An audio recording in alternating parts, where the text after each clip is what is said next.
9월 2일 목요일 저녁, 오늘 하루도 정말 수고 많으셨습니다. 날마다 새로운 퇴근길 시사 맛집 신장식의 신장개업, 오늘도 문 활짝 열었습니다. 저는 주인장 신장식입니다.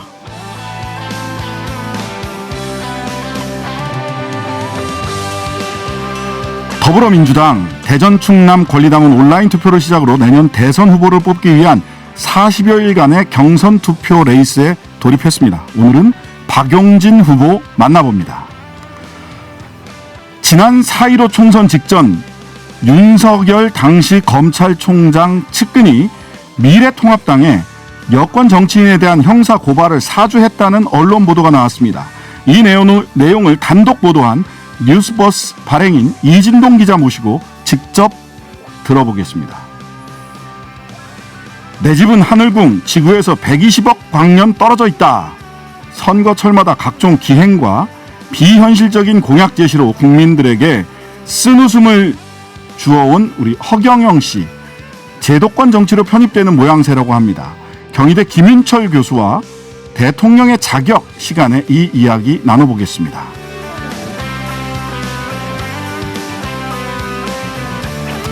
신장식의 신장개업, 청취자 여러분, 단골 손님 여러분들과 함께 꾸려갑니다. 유튜브와 홈페이지 게시판 모두 열려 있고요. 짧은 문자 50원, 긴 문자 100원, 샵 0951번으로 보내주시면 됩니다. 신장식의 신장개업 시작합니다. 오늘의 뉴스를 깔끔하게 정리해드립니다. 신장개업 뉴스 브리핑, 헬마우스 임경빈 작가, 문화일보 이은지 기자 나와주셨습니다. 안녕하세요. 안녕하세요. 네, 오늘은 다뤄야 될 얘기가 많아서 바로 이야기 좀 시작해보겠습니다. 네. 이따가 7시에 그 뉴스버스 발행인 이진동 기자와 함께 이야기를 해보긴 할 건데요. 오늘 오전부터 윤석열 검찰총장 당시 김웅 당시 미래통합당 후보였죠. 4월 초였으니까 당시 총선 후보였습니다. 네, 송파 쪽에 총선 후보를 통해서 여권 정치인에 대한 형사 고발을 사주했다라고 하는 보도를 뉴스버스에서 오늘 오전에 쏟아냈고, 그 이후에 오늘 오후에 뭐 온갖 여당의 그 대선 주자부터 시작을 해갖고 많은 분들이 관련된 논평을 내놨습니다. 기본적인 내용 좀 정리 좀 해주시죠. 네, 지난해 4.15 국회의원 총선 전국에서 이제 현재 국민의힘 1위 대선 주자인 윤석열 후보가 검찰총장일 당시죠. 수사정보정책관이었던 손중성 검사가 국민의힘 전신인 미래통합당 김웅 국회의원 후보에게 고발장을 전달해 이를 당에 제출토록 했다는 내용입니다. 피해 고발일에는 유시민 노무현 재단 이사장과 최강욱, 황희석 당시 열린민주당 비례대표 후보 등 범여권 정치인 3명, 그리고 언론사 관계자 7명 등이 포함됐습니다. 구체적 혐의로는 공직선거법 위반 및 명예훼손으로 이들이 선거에 영향을 줄 목적으로 이른바 검언유착 의혹 보도에 개입을 했다는 내용인데요. 명예훼손 피해자로 윤 전 총장, 윤 전 총장의 부인 김건희 씨, 한동훈 검사장 등 3명이었습니다. 여기서 청부 고발이라는 말이 나온 주요 포인트가요. 송 검사가 건넨 고발장에 고발일란이 비어져 있었고, 그 고발장의 수신처는 대검찰청 공공수사부장으로 적혀 있었던 겁니다. 송 검사는 윤 전 총장의 측근으로 알려져 있죠. 윤 전 총장이 검찰총장에 오른 뒤에 원주지청장을 거쳐서 대검 수사정보정책관으로 옮겼고요. 이 자리는 각계와 그 검찰 내부 주요 동향을 검찰총장에게 직보하고 검찰총장의 내밀한 지시를 수행하는 직책입니다. 현재는 대구고검 인권보호관으로 근무 중입니다. 이 사건이 사실은 엄청나게 큰 뉴스인데 아직은 지금 이제 보도 초기라서 우리 청취자분들께서도 단골 손님들께서도 감을 아직은 정확하게 잘 못 잡으시는 분들이 계실 것 같아서 조금 정리를 해드리자면, 만약에 이 건이 이제 사실이다, 그리고 윤 전 총장이 거기에 이제 개입한 정황이 있다, 그러면 이번 대선의 가장 큰 이슈가 될 겁니다. 이건 왜 그러냐면 일종의 검찰 권력을 가지고 이 권력을 사유화해서 자신을 대상으로 한 비판을 하는 사람들을 청부 고발을 했다라는 사실, 그게 만약에 사실이라면 이거는 국기문란 행위가 되거든요. 어마어마한 사건입니다. 그렇게 되면은 뭐 후보직에서 사퇴하는 거는 물론이고 형사처벌도 각오를 해야 되는 엄청난 사건이기 때문에 이 사건에 대해서는 사실관계를 좀 명확하게 빠르게 좀 규명을 할 필요가 있고, 그래서 오늘도 대검에서 곧바로 지금 감찰에 착수가 된 그런 지금 상황입니다. 그렇죠. 박범계 법무부 장관 같은 경우는 감찰은 일어나 진상 확인 필요하다 이렇게 얘기를 했는데 이게 이제 법무부 감찰을 얘기하시는 걸 테고 대검 감찰입니다. 일단 대검 감찰은 권오수 검찰총장이 이미 지시를 내렸습니다. 네. 그래서 사실관계 확인이 들어가야 되는 거고요. 전 여기서 이제 굉장히 중요한 키가 되는 인물이 누구냐면 실은 손준성 대검 수사정보정책관입니다. 그렇죠. 네, 맞습니다. 이게 이분이 과거에는 범죄정보 대검 범죄정보기획관이라고 해가지고 흔히 범정이라고 얘기합니다. 범정. 네. 예. 대검에서도 가장 센 자리 중에 하나고요. 네. 그리고 사실상 검찰총장한테서만 지시를 받는 자리라고 모두가 알고 있는 자리입니다. 네네. 그러니까 손준성 당시 수사정보정책관이 제1야당을 향해서 고발장을 이미 작성한 상태로 이름만 채워넣어서 제출만 하는 상태로 그것도 대검으로 직접 접수하도록 이렇게 작성을 해가지고 넘긴 게 사실이라면 네. 사실상 검찰총장의 용인 없이는 불가능하다라는 게 제 얘기가 아니고 홍준표 후보가 한 얘기입니다. 홍 후보가 홍 후보가 오늘 이제 바로 얘기를 했습니다. 검찰을 워낙 잘 알고 계시니까 범정, 그렇죠. 과거의 범정이 뭐 하던 데인지 뻔히 알거든요. 그러니까 이제 홍 후보가 오늘 뭐라고 했냐면 이거는 윤 후보가 직접 밝혀야 할 문제다라고 얘기를 하면서 윤 후보가 그 당시에 양해를 안 했다고 하면 그건 어불성설이다라고까지 이야기를 했습니다. 네. 이게 구조적으로 보면은 예전에 그 조선시대 때 원님 재판이라고 하죠. 본인이 고발하고 본인이 재판하는 거기에 굉장히 가깝게 돼 있는. 그러니까 말하자면 구조적으로 보면 도이치모터스 사건이라든지 혹은 뭐 유시민 작가 사건이라든지 이런 것들이 검찰총장이나 혹은 검찰 조직이 연루된 사건을 이걸 가지고 고발장을 써서 외부에 외주를 의뢰를 하고 그걸 다시 대검으로 자기한테 고발을 하도록 해가지고 그 고발을 받아서 자기가 수사를 하고 자기가 기소를 하는 이게 권력의 사유화 형태가 될 수가 있는 거거든요. 이게 이제 윤석열 전 총장과 이 관계에서 손준성 대검 수사정보정책관이 네. 어떤 역할을 했느냐. 물론 본인은 황당하다. 해명할 가치도 없고 해명할 내용도 없다. 그런 일이 없었기 때문에 라고 말씀을 하셨어요. 예. 뉴스버스에서도 그 반론은 보도가 된 바가 있고요. 그런데 이 사실 손준성 대검 수사정보정책관이 윤석열 전 총장과는 굉장히 긴밀한 관계예요. 당시에 그 징계위원회에 이렇게 소집됐을 때 윤석열 총장 그 추미애 전 법무부 장관이 윤석열 총장을 징계위원회에 보냈을 때 네. 무슨 건이었냐면 네. 이게 법원 그 법관 사찰 문건 관련된 건데 그렇습니다. 그 당시에 법관 사찰 문건을 작성한 사람이 손 검사입니다. 네, 손준성이고요. 그 다음에 징계위 때 의견서를 500쪽 넘는 의견서를 윤석열 총장을 위해서 제출한 사람도 손준성 그 수사정보정책관이었고요. 뭐 이게 뭐 우연일 수는 있겠습니다만 그 본인의 그 장인어른은 김광림 자유한국당 전 최고위원 지난 총선에서 그렇습니다. 자유한국당 최고위원이었었고 대구 경북권 선대위원장이셨던 분이기도 합니다. 그 판사 사찰 문건 작성했던 분이다. 소위 따옴표 판사 사찰 문건입니다. 근데 어쨌든 이분은 이런 일이 없었기 때문에 뭐 황당하고 뭐 해명할 것도 없다. 이런 말씀을 주셨고요. 그 다음에 한 사람의 또 키가 김웅 의원이잖아요. 네, 맞습니다. 김웅 의원 어떤 입장 내셨나요? 네, 김웅 의원은 오늘 오전에 즉각 입장을 냈는데요. 당시 미래통합당은 김건희 씨가 피해를 입었다는 부분이나 한동훈 검사장 피해에 관련한 고발을 한 바 없고 자신도 그 부분에 대해서 전혀 공론화한 바가 없다고 밝혔습니다. 네. 또 당시에 그 문건을 본인이 받았는지 누구로부터 받았는지는 확인이 되지 않지만 제보받은 자료를 당에 전달하는 건 전혀 문제가 안 된다라고 강조를 했고요.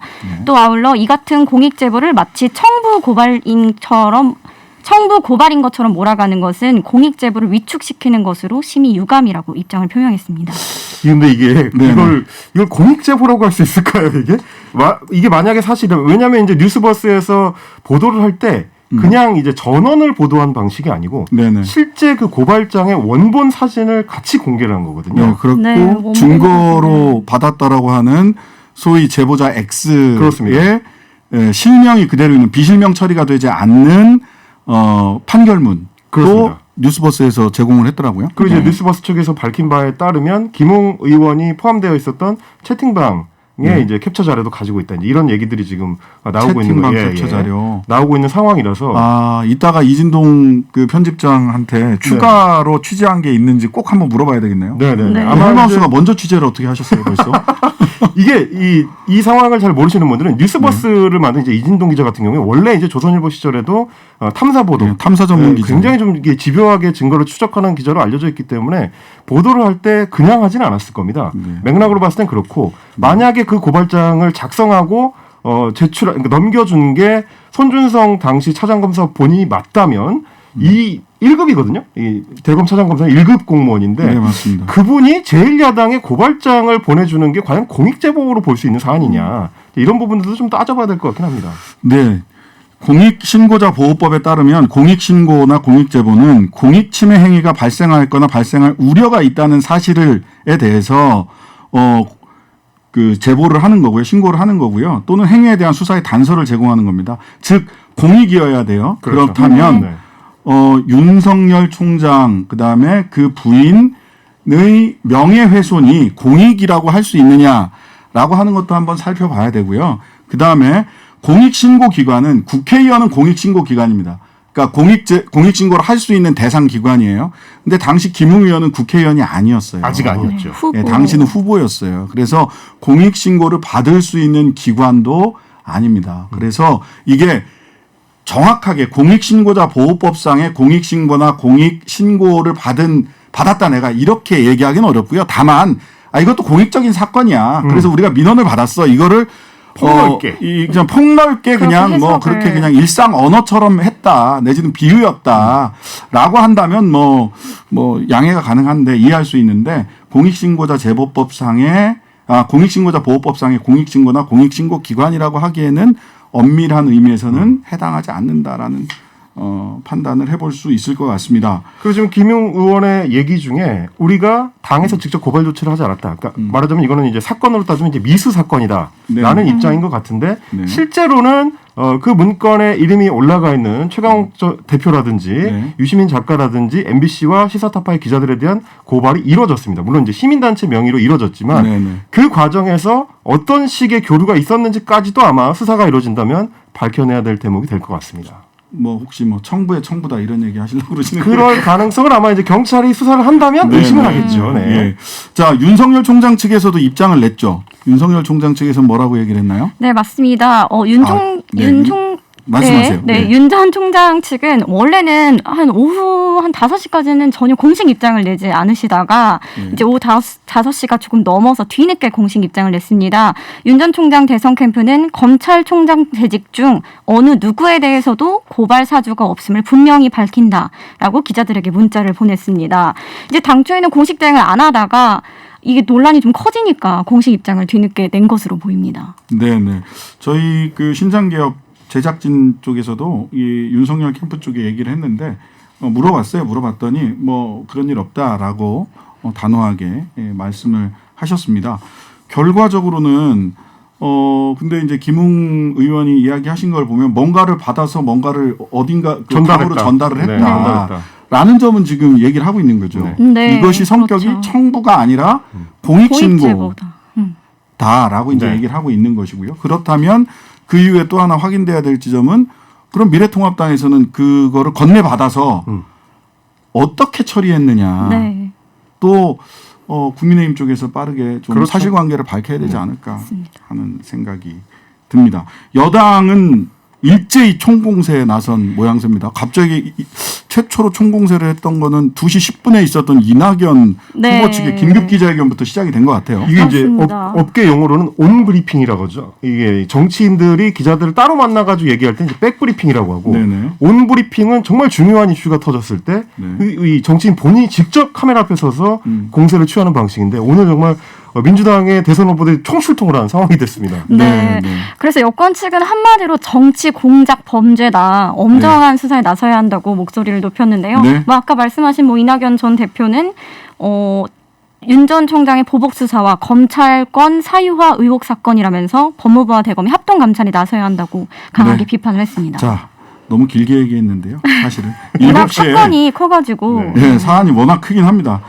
잠시 후 7시에 이진동 뉴스버스 편집자이자 발행인 이진동 기자와 인터뷰를 통해서 조금 더 자세한 상황 알아보도록 하겠습니다. 시간은 많지 않지만 오늘 심상치 않은 홍준표 돌풍. 네. 지금 뭐 거의 오차범위 안으로 윤석열 후보와 거의 좁혀졌어요. 네. 보수층 지지율을 보자면 지금 어떤 상황이죠? 네, 오늘 대선 후보 적합도 조사에서 홍준표 국민의힘 의원이 이낙연 전 민주당 대표를 따라잡고 공동 3위를 차지했는데요. 엠브레인 퍼블릭, K-스탠 리서치, 코리아 리서치, 한국 리서치 등 4개의 여론조사 기관이 8월 30일부터 9월 1일간 합동으로 조사해서 오늘 발표한 전국 지표 조사에 따르면요. 대선 후보 적합도에서 이재명 경기지사가 25%, 윤석열 전 검찰총장이 19%, 이낙연 전 민주당 대표와 홍준표 국민의힘 의원이 각각 10%를 기록했습니다. 주목할 만한 점은요. 상위 주자들의 지지율은 큰 변동이 없는데 네. 유독 홍 의원이 큰 폭으로 올랐습니다. 전주 대비 무려 3%포인트 상승한 건데요. 보수 진영 대선 후보 적합도에서도 윤 전 총장이 22%, 홍 의원이 19%로 치고 올라왔습니다. 네. 이게 7%포인트 오른 건데요. 그래서 굉장히 두드러졌습니다. 7%면 굉장히 엄청나게 많이 네. 오른 거예요. 혁신적으로 올렸다고 볼 수 있죠. 맞습니다. 네, 이번 조사는 지난달 30일부터 이달 1일까지 4일간 전국 만 18세 이상 남녀 1,012명을 대상으로 실시했고요. 응답률 27.1%를 기록했습니다. 휴대전화 가상번호를 이용한 전화 면접 조사로 실시됐고 표본 오차는 95% 신뢰 수준에서 플러스 마이너스 3.1포인트로 자세한 내용은 중앙선거 여론조사심의위원회 홈페이지를 참조하시면 됩니다. 네. 청년 표심이 크게 작용했다고요. 네. 지금 이제 홍 후보가 계속해서 이제 공을 들이고 있는 부분이 호남에서 지지도가 높게 나온다. 이 한 축이 있고요. 다른 한 축은 청년층에서 내가 지지율이 오르고 있다라는 부분인데 특히 이번 조사에서도 19세에서 24세의 유권자의 이 조사 내용을 보면 홍 의원 같은 경우는 15%가 나와서 지지율 1위를 기록을 했습니다. 전체 1위입니다. 그래서 이낙연 전 대표는 12%, 이재명 지사는 11%라고 따지면 굉장히 좀 이례적인 상황인 것 같고 홍 후보 측에서는 좀 고무될 수 있는 그런 좀 결과라고 볼 수가 있을 것 같습니다. 그러니까 이거 역선택 방지 조항 넣자는 걸 막을 수밖에 없어요. 반대 의견은 홍 후보 입장에서는 그렇습니다. 그렇죠. 막을 수밖에 없어요. 이게 좀 다른 부분을 같이 봐야 되는 거셔야. 것이 예. 국민의힘 같은 조사에서 이제 국민의힘 지지층만을 따졌을 때는 네. 윤석열 후보가 여전히 60%, 아이고. 홍 후보가 11%니까 홍 후보 입장에서는 이제 역선택 방지 조항에 대해서 예민하게 좀 대응을 할 수밖에 없는 그런 상황인 거죠. 이런 역선택 방지 조항 관련된 이야기는 내일 우리 이준석 국민의힘 대표가 이 자리에 같이 나와서 이야기 나누기로 했거든요. 한번 직접 네. 물어보도록 하겠습니다. 자, 지금까지 헬마우스 임경빈 작가, 문화일보 이은지 기자였습니다. 감사합니다. 고맙습니다. 감사합니다. 네, 어제 더불어민주당 대선 후보 토론회가 있었습니다. 드레스 코드가 아마 블루 와이셔츠 아니었나 싶던데요. 후보들이 전부 다 푸른색 톤의 와이셔츠를 입고 나오셨는데 어제 아주 짙은 코발트 블루 색의 이 줄무늬 스트라이프 와이셔츠 입고 토론하면서 내가 가장 젊어 확실하게 어필을 했던 것 같습니다. 우리 젊은 피 박용진 후보 연결하겠습니다. 안녕하세요. 네, 안녕하세요. 신장기업 축하합니다. 네, 네. 반갑습니다. 오랜만입니다. 예, 예. 네. 진행하고 계시죠? 예. 네. 지금도 어디 충청권 어디 계신 거죠? 예, 지금 지역 일정 마치고요. 예. 지금 이제 막 여의도로 다시 돌아왔습니다. 여의도로 돌아오셨어요. 예, 예. 지금 4일, 5일에 걸쳐서 충청권 대의원 권리당원 투표 결과 나올 텐데, 네. 자, 단도직입적으로 어떻게 성적표, 본인의 성적표, 예상 성적표 좀 말씀해 주시죠. 그거는 뭐라고 잘 말씀 못 드리겠는데, 아마 박용진이라고 하는 미래, 그리고, 우리 민주당의 미래이자 대한민국의 미래를 확실하게 이야기하고 있는, 발상전환의 정치에 대한 국민적 관심, 또 당원들의 지지, 이런 것들 확실히 드러날 거라고 생각하고 있습니다. 네. 미래에 대한 지지가 확실히 드러날 것이다. 눈에 분명히 띌 것이다. 라고 말씀을 주셨습니다. 제가 저희들이 대선 예비 후보들 이렇게 연결할 때마다 꼭 한 번씩 묻는 질문입니다. 즉, 탑 오브 마인드. 딱 박용진 하면 우리 국민들이 무엇을 떠올릴 것이다. 또는 무엇을 떠올려 줬으면 좋겠다. 라고 하는 것을 한마디로 정리하신다면요. 그걸 지금 말씀드린 거예요. 박용진이 미래다. 박용진이 미래다. 예, 대한민국의 미래를 분명하게 이야기하고 있는 사람이다. 이제 국가부채 천조 시대에 들어섰습니다. 그런데 여전히 우리 진보는 혹은 민주당은 재정을 동원해서 국민들에게 뭘 자꾸 나눠준다고 하는 것이 정치의 중요한 과제인 것처럼만 생각을 하고 있습니다. 네, 그러나 네. 우리 국민들은 국민들의 노력과 노동, 땀과 열정이 초라해지지 않고 보상받고 박수받을 수 있는 그런 사회를 바랍니다. 네. 우리 부모님들이 그러셨고요. 또 우리 세대들도 그렇게 생각했던 것처럼 내 집 마련, 내 차 마련, 자녀의 교육, 가족의 건강, 노후 자산의 마련. 이 5가지의 소박한 꿈을 이루어주는 것이 진보이고 이 소박한 꿈이 이루어질 수 있도록 제도적 뒷받침을 하는 것이 정부의 역할입니다. 저는 대한민국의 과거가 그랬고 오늘이 그렇듯이 미래도 우리 청년들에게 이 5가지 소박한 꿈이 너무나 당연한 우리 국민의 권리라고 하는 걸 보여드리는 그런 정부를 구성하도록 하겠습니다. 네네. 뭘 자꾸 나눠주려고만 한다. 이재명 지사 이야기를 하지 않을 수밖에 없는데 그 말씀을 받아서 특히 기본주택에 대해서 눈속임이다라고 어제 말씀하셨어요. 왜 눈속임이라고 말씀하신 거죠? 보통 주택은 빌려서 쓰는 임대가 있고요. 내 집이 있죠. 그것은 이제 분양형이라고 그러는데 네. 기본주택 분양형에 대해서 제가 아니 왜 자꾸 그거를 내 집 마련이라고 얘기하시냐.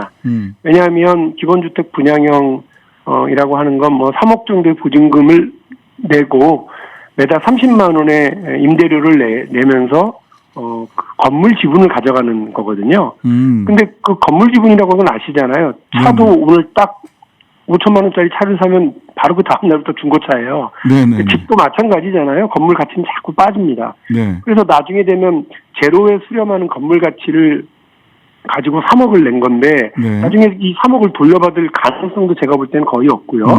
또 이게 내 집 마련이라고 하지만 나중에 이 집을 팔아서 3억 그 가치를 얻을 수 있느냐. 근데 네네. 실제로 팔지도 못해요.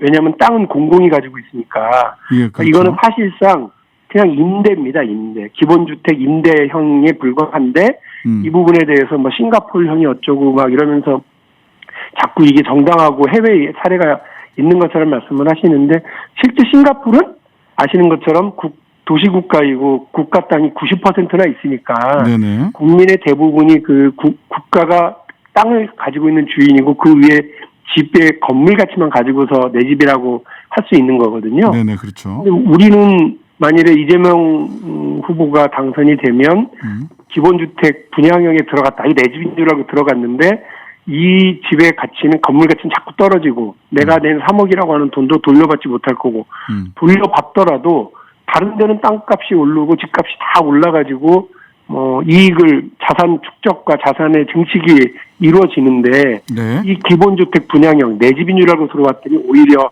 가치가 빠지는 마이너스가 되는 자산이 마이너스가 되는 상황이 벌어지니까 네네. 이거를 내 집 마련인 것처럼 얘기하시는 건 적절치 않다. 이런 말씀을 드린 거고요. 사실상 임대주택이고 지분만 그렇죠.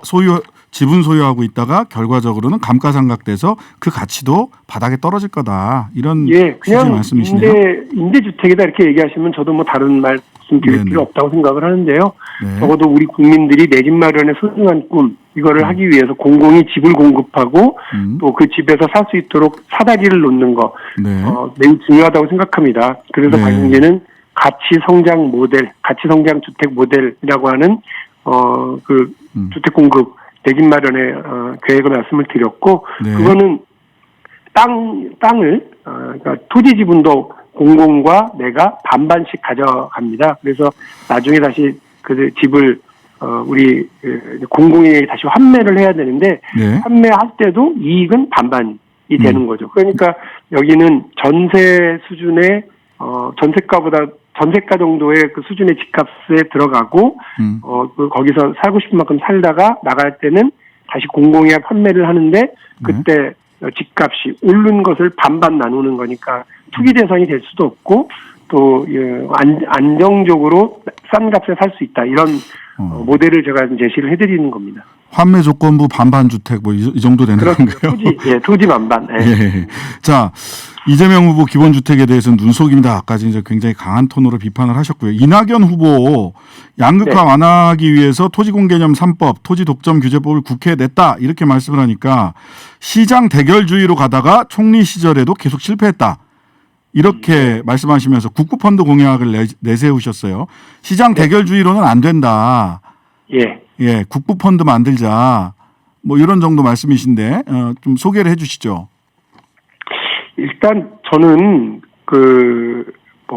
좋은 집에서 내가 원하는 곳에서 좋은 집에서 새로운 아파트에서 살고자 하는 그분들을 투기꾼으로 보면 안 된다. 내 집 한 채 마련하려고 하는 우리 국민들의 열망을 나쁜 것으로 봐서는 안 된다. 네네. 왜 대부분의 모든 대한민국이 돌아가는 시스템이 어쨌든 시장에서 자유로운 거래와 그 권리를 주고 사고 하는 방식으로 다 운영되고 있는데 집에 대해서만 이렇게 대결적으로 바라보는지 모르겠다.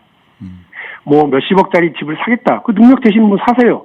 대신 거기에 걸맞게 사회적 책임, 세금 내고 이렇게 하시면 될 문제라고 봅니다. 두 채, 세 채 가지면 더 세게 세금으로 가면 되죠. 그러나 우리 국민들은 또 그런 분들이 있고 아까 제가 말씀드린 것처럼 전세를 마련하든 뭐를 마련하든 내 집 마련을 향한 사다리를 차곡차곡 쌓아가고 싶은 분들도 계시고 또 시장에서 돈이 없어서든 필요가 없어서든 집 필요 없고 그냥 내 임대해서 살래 안정적으로만 살래 하는 분들을 위해서 그런 임대를 지원하는 임차인들을 지원하는 그런 제도를 만들면 돼요. 국민들의 삶과 욕망은 각각 제각각이고 울퉁불퉁하잖아요. 네. 그거를 대리석 깎아놓듯이 막 반듯하게 깎아놓은 정책으로 맞춰서 여기에 맞춰서 살아라 그러는 건 저는 적절치 않다고 봅니다. 지금 당장 그 집값 잡겠다고 세금 많이 때리면 그 세금이 다 그분들이 가지고 있는 건물의 임대료로 다 내려가거나 이렇게 돼서 거래가 끊기거나 세금이 임대료로 전가되거나 해서 오히려 실소유자들이나 필요하신 분들한테 부담이 더 커지고 있는 상황들은 다 보고 있는 거라서요.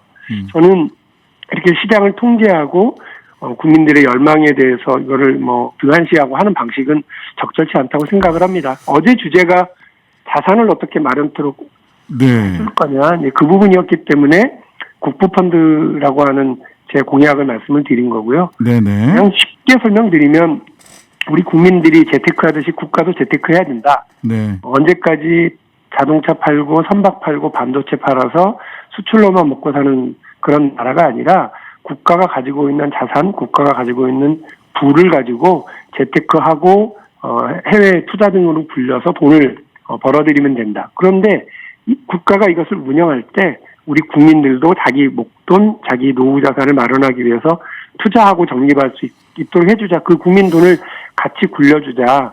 적어도 국부펀드가 7%의 연평균 수익률을 얻으면 우리 국민들은 안정적이고 장기적인 노후 자산과 목돈 마련을 아주 훌륭한 그런 제도적 뒷받침을 받게 되는 거죠. 네.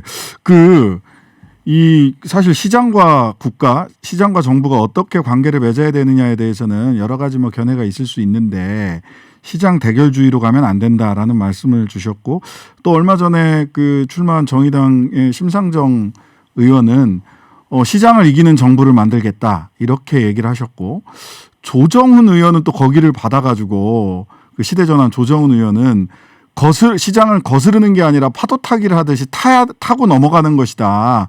어떻게 정부가 시장을 이기냐 또 이런 말씀도 주셨어요. 그래서 저는 이런 부분들이 사실은 그냥 무조건 정부가 다 해주겠다 이런 것이 아니라 근본적으로 이 의원들 우리 후보님들 간에 좀 토론이 진지하게 됐으면 좋겠다라는 바람을 가지고 있는데요. 현명한 농부는 암탉이 마당을 막 돌아다니면서 이것저것 저것저것 한다고 암탉에 목을 쳐갖고 삼계탕을 만들진 않아요. 그러면 오늘 저녁에 당장 그 삼계탕을 먹을 수 있을지 모르지만 내일 아침부터 신선한 계란을 얻기는 어렵잖아요. 그러니까 그 암탉이 적당한 넓이 속에서 살 수 있도록 울타리를 쳐주는 것이 농부의 역할입니다. 대통령, 정부의 현명한 역할이 바로 울타리를 쳐주는 농부의 역할이에요. 그래야 곡식도 지키고 채소도 지키고 닭도 지키고 계란도 지킬 수 있는 거 아니겠어요? 이게 경제 민주화예요. 이런 당연한 논리를 그냥 내가 닭 모가지를 비틀어서라도 뭘 해줄게 이렇게 얘기하는 건 적절치 않아요. 당장 닭 한 마리 잡아가지고 푸짐하게 한 상 차려줄게 이건 안 된다. 이런 말씀이신 것 같고 근데 계속 이제 우리 박용진 의원이 어떤 길을 걸어왔는지를 국민들이 이렇게 지켜보셨잖아요. 그러면서 이제 또 운동장 넓게 써야 된다 이런 말씀을 많이 하시는데, 운동장 넓게 써야죠. 이 대선에서 승리하려면. 근데 너무 이제 박용진 하면은 좌측 운동장을 넓게 쓰고 좌측 돌파할 줄 알았더니 너무 우측 돌파하려고 하는 거 아니냐 이렇게 지금 말씀하시는 분도 계세요. 좌측 돌파를 잘한다고 왼쪽으로만 돌파하려고 그러면 상대 수비가 너무 간단하게 커트커트 해버리죠. 너무 뻔한 길이다. 그럼요. 저쪽 국민의힘에서 제가 볼 때는 가장 쉬운 사람은 윤석열인 것 같고 그 다음 쉬운 분이 사실은 뭐 홍준표 후보세요. 왜냐하면 네네. 홍준표 후보는 태극기 들고 오른쪽만 돌파하려고 하는 모습을 계속 보이고 있거든요. 네네네. 그러면 우리 쪽은 아주 쉽죠. 방어하기도 쉽고 공격하기도 쉽고. 네. 저는 왼쪽 공격수는 분명합니다만 네. 중앙 돌파도 할 줄 알고 오른쪽으로 이동도 하고 운동량을 넓게 써서 네. 상대 진영을 흔들고 또 결정적으로 왼발이든 오른발이든 골을 넣어서 경기를 승리로 이끄는 게 핵심이기 때문에 네. 제가 여의도의 손흥민을 자처하고 있는 거고 네. 왼쪽 공격으로서의 발군의 실력은 이미 보여드렸잖아요. 재벌개혁과 경제민주화를 통해서도 예. 유치원 3법을 통해서도 또 그동안 쭉 걸어왔었던 삶을 통해서도 보여드렸고요.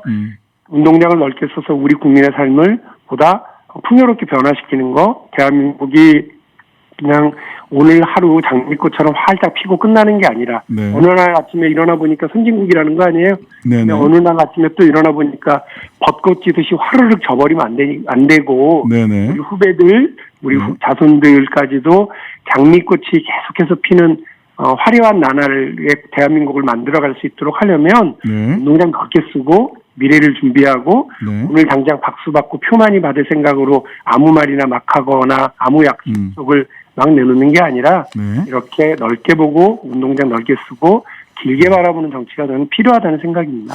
네. 그 야당 후보 말씀 뭐 이미 윤석열 후보가 제일 쉽고 그 다음에 홍준표 후보가 그 다음 쉽다. 이쪽은 오른쪽만 막으면 되니까 이런 말씀 주셨는데 그 윤석열 후보 관련해서 오늘도 좀 뭐 이런저런 사건 사고가 보도 단독 보도 이런 것들도 있고 했어요. 뭐 내용은 잘 아시리라 믿고요. 그 뭐 개별 구체적인 것 말고 윤석열 후보가 왜 가장 쉽습니까? 윤석열 후보에 대해서 한마디 평가 좀 해주시죠. 아니, 그 대한민국의 대통령이 되겠다고 하시는 분이 토론을 회피하시면 어떡합니까? 대한민국의 대통령이 되겠다고 하시는 분이 국민들에게 내놓을 정책도 자기 입으로 설명을 못하면 어떡해요? 그 미래를 이야기하고 공감을 얻고 계획을 제시해서 실천의 프로그램을 만들어내는 게 정치인이고 네네. 그게 대통령이 할 일인데요. 그런 부분에서의 자신의 자질은 국민들에게 검증받을 생각도 하지 않고 내놓을 정책도 없고 토론을 회피하면 집에 가셔야죠. 뭐 하려고 자꾸 대통령 하겠다고 욕심만 내시는 겁니까? 그래서 저는 아마 윤석열 후보가 운동장에 들어서면 네네. 이 공은 차는 건지 들고 뛰는 건지도 잘 모르실 거예요. 아, 축구인지 럭비인지도 잘 모를 거다. 그럼요. 저는 네. 그런 이제 운동장의 뭐 룰도 모르고 네네. 그다음에 어떻게 해야 경기를 이기는지도 모르는 분이 그냥 진영 논리로 문재인 대통령 욕하고 문재인 정부 욕하고 여당 욕하고 흉보는 걸로 되실 수 있다고 생각하시면 큰 오산이시고요. 네네. 어떻게 경기를 이끌어갈지 자기가 그런 계획이 있고 자신이 있어야 되는데 토론은 피하고 정책 검증에 대해서는 이런 방구 해명도 없고 이러면 결과적으로 보면 기본이 안 돼 있다 이런 말씀을 해주시는 것 같고요. 자, 그럼 마지막으로요. 네. 자, 마지막으로 짧게 정리해 주세요. 왜 내가 대통령이 되어야 하는가? 왜 박용진이 대통령이 되어야 하는가? 말씀드린 것처럼 대한민국은 이제 선진국으로 들어섰습니다. 그러나 대한민국의 다른 분야는 다 선진국인데 정치만 지금 개발도상국 상황이잖아요. 네. 이런 상황에서 미래를 준비하고 미래를 이야기하고 또 민주당의 세대교체와 우리 정치의 시대교체를 바꿔내기 위한 그런 노력을 앞장서서 하고 있고요. 그렇게 해가겠습니다. 젊은 정부 만들겠습니다. 30, 40대 젊은 장관들과 함께 대한민국의 미래를 책임져 가겠습니다. 이미 오바마 대통령이 2008년도에 그런 젊은 30, 40대, 40대 정부를 만들었고요. 네네. 2017년에 마크롱은 남녀 장관 동수 정부를 구성을 했습니다. 2021년입니다. 대한민국입니다. 그런 젊은 정치가 대한민국에서 꽃피고 미래를 준비할 수 있도록 박용진을 지지해 주십시오. 네, 감사합니다. 지금까지 박용진 후보였습니다. 감사합니다. 네, 매주 목요일 국제 뉴스 전해드리고 있습니다. 전주현 외신 캐스터 나오셨습니다. 안녕하세요. 네, 안녕하세요. 네. 아, 랩하는 것 같다 이런 얘기를 하시더라고요. 그래요? 네네, 같이 한번 합을 맞춰보도록 하겠습니다. 자, 미국의 최장기 전쟁 20년 한 거죠. 아프가니스탄. 탈레반과의 전쟁이 20년 만에 끝났는데 바이든 미국 대통령은 이제는 아프가니스탄이 아니라 중국 견제가 핵심이다 이런 얘기를 했어요. 그렇습니다. 미군의 마지막 비행기가 아프간 현지 시각으로 이제 수송기였는데요. 8월 30일 밤 11시 59분에 하미드 카르자이 국제공항을 떠났습니다. 네. 그래서 2001년에 시작된 아프간 전쟁이 공식적으로 종료가 됐는데요. 사실 8월 31일까지 나간다라고 했잖아요. 네, 딱 그랬죠. 1분 앞두고, 그러니까 하루 앞당겨서 철수를 했다. 이런 보도들이 나왔습니다.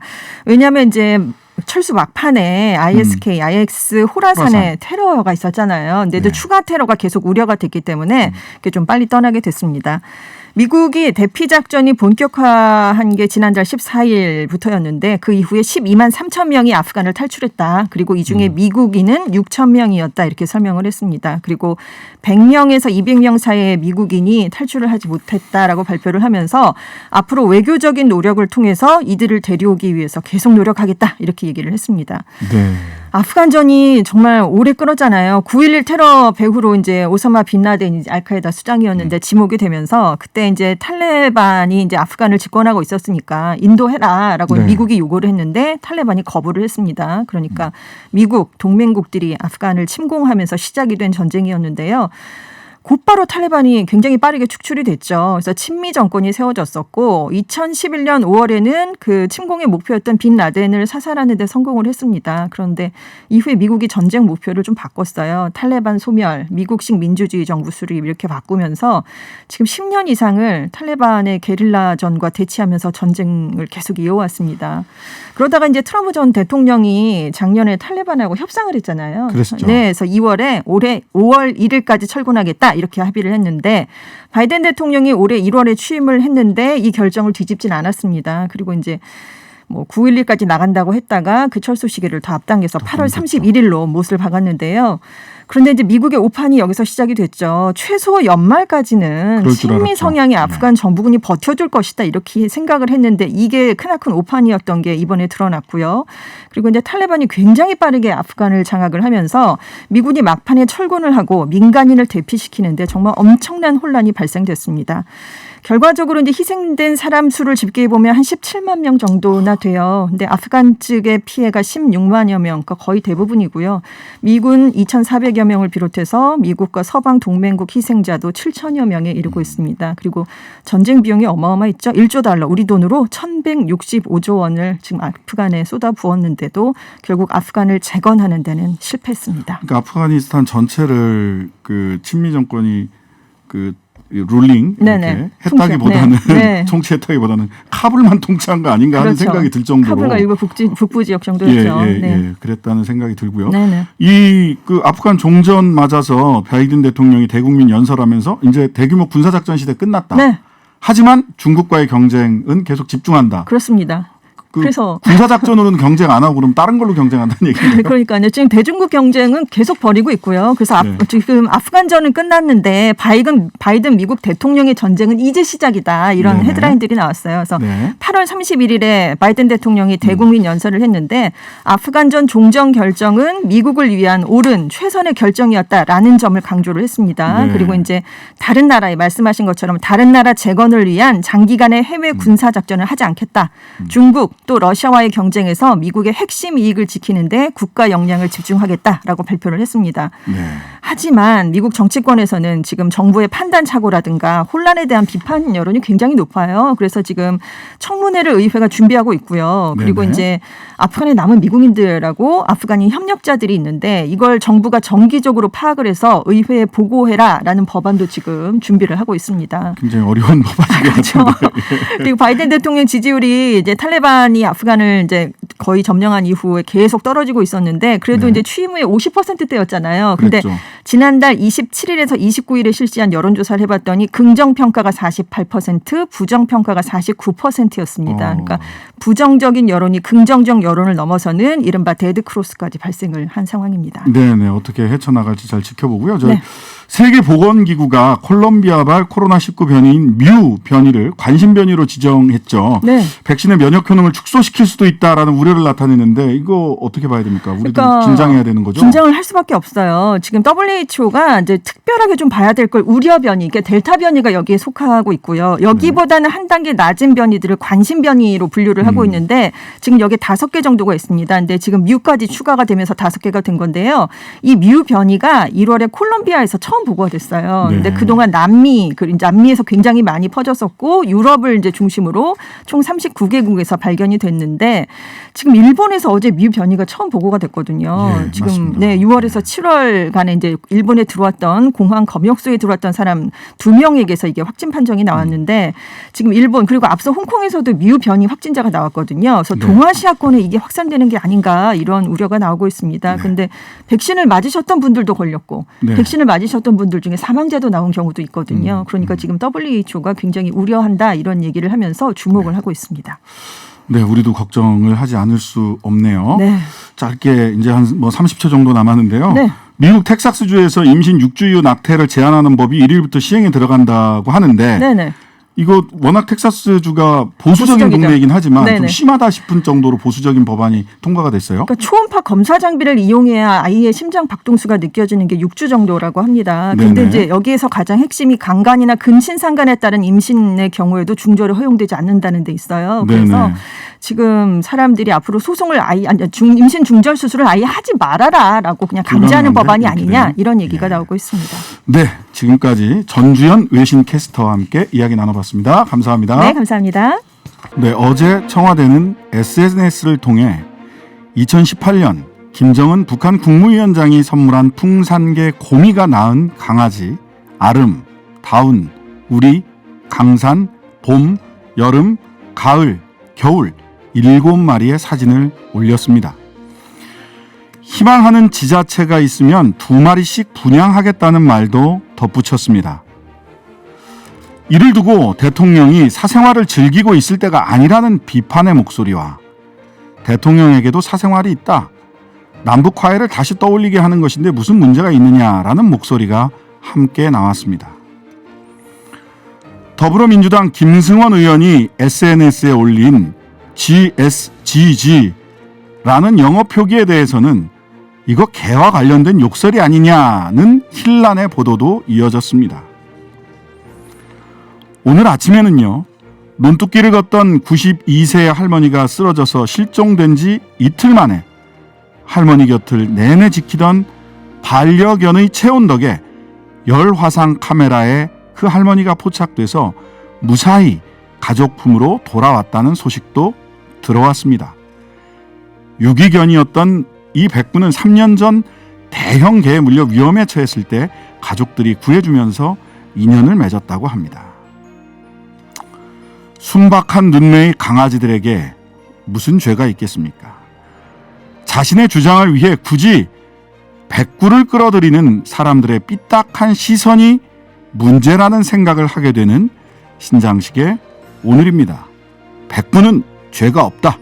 오늘 핵폭탄급 보도 하나가 나왔습니다. 국민의힘 대선 주자인 윤석열 후보가 검찰총장이었던 작년 4월 야당을 통해서 당시 미래통합당이었습니다. 미래통합당을 통해서 범여권 정치인과 기자들을 고발하는 소위 고발 사주가 있었다라는 내용인데요.